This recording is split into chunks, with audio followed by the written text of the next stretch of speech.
It's always nice to be appreciated, and that's why so many people joined Lee Haskins at City Hall last week to pay tribute to Bristol's very own world champion.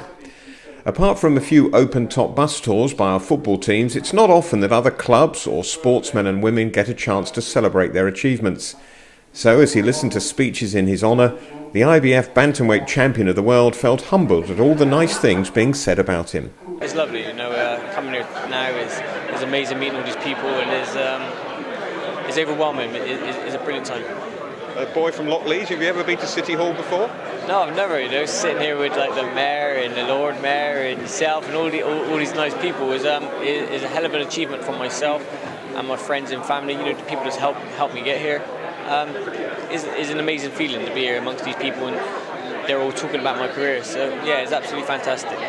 I've talked to you in exotic places like Las Vegas about doing it for Bristol, but this actually shows people do appreciate it, doesn't it? Yeah, that's right. Like I've always said to you before, we could be in Vegas, we could be anywhere, but I don't get the kind of love from anywhere else like I do when I'm in Bristol, and I think that's the main thing. That's why I love to give back as much as I can for Bristol, and me becoming a world champion, and hopefully it's going to inspire loads of young people growing up, and like the story beyond my career. There was times I was going to quit and finish, and I didn't. I stuck at it.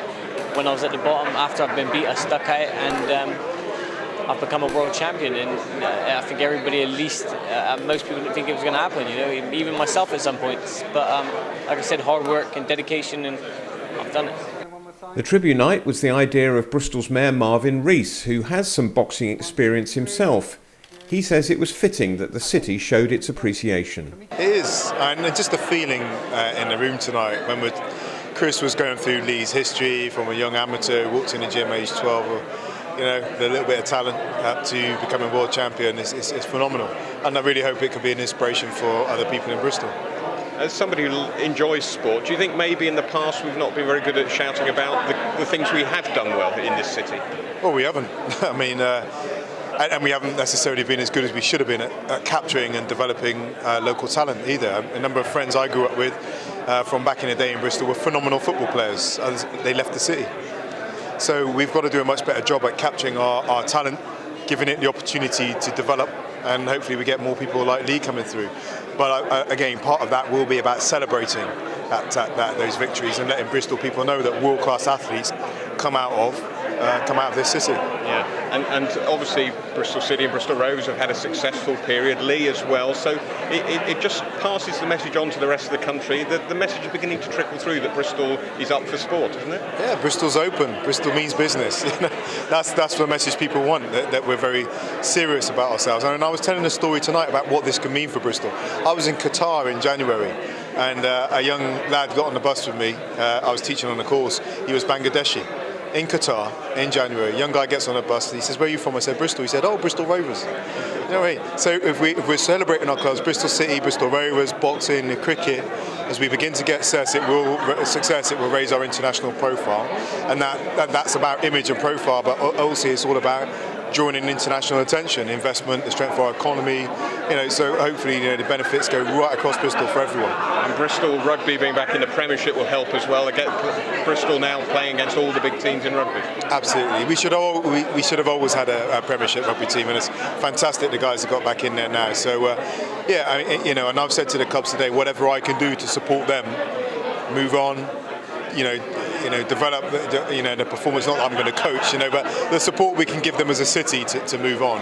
I want to provide that, and the deal back is that they, as clubs, invest in the city, capturing the talent, reaching out right across Bristol, all communities, and draw people in, help us to get people physically active, engaging in sport for their health benefits and for the talent development benefits. And sports fans in the city will know that one of the reasons why Lee Haskins has not been able to fights very often in this city is because there hasn't been an arena. Now, of course, the arena's on the horizon, coming soon, we all hope. Big world-class events will follow that, won't it, and come to Bristol? Oh, absolutely. I mean, back in 2012 when this came up, it was that's how I connected with Jamie Saniger, first of all, and he messaged me about the importance of the arena, because they were getting fights at Whitchurch and then at City Academy. Nice venues, but not world-class venues where you bring world-class fights and events to Bristol. So I was a believer in the arena then. My cabinet lead, Helen Holland, is got the task of making sure the arena comes through with all the full economic benefits for the whole city, and obviously the connections to all our activities. So we got a fantastic person leading on this politically. As a city, we're committed, and we want it to, like I said, we want it to be a place that brings events here, but we get good economic benefit from as well. Jobs, international profile, inward investment. Without putting you too much on the spot, time-wise, could we see the arena in time for the end of Lee Haskins' career? Could he have a finale at the arena, or is that not going to be quite possible, do you think? Well, I hope he's not retiring in the next 2 years. Well, he's coming towards the end of his career, even he will admit that, won't he? Yeah, I mean, he's on the event, but yeah, I mean, I hope so. Don't put me on the spot, but we're going to get the arena done. We're going to, people of Bristol will be able to go in there and enjoy world-class events. We're not going to let things bypass us and go to Cardiff or go up the road to Birmingham or get stuck in London. We want to bring good stuff to Bristol and to the people of Bristol.